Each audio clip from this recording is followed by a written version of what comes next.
Need a detailed record of all your Klarna purchases and payments for your budget or taxes? In this video, I'll show you exactly where to find your complete transaction history. Welcome back to Guide with Samuel. Your Klarna transaction history is your financial ledger on the platform, showing every order, payment, and refund. Open the Klarna app and tap on the Payments tab. This is your primary overview, showing all your past and present purchases in a list.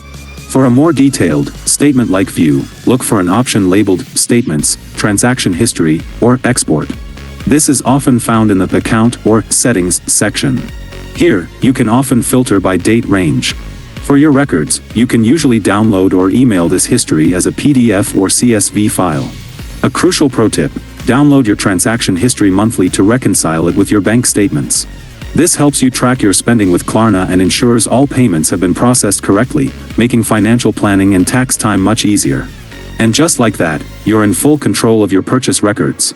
Viewing your transaction history is a key habit for responsible money management.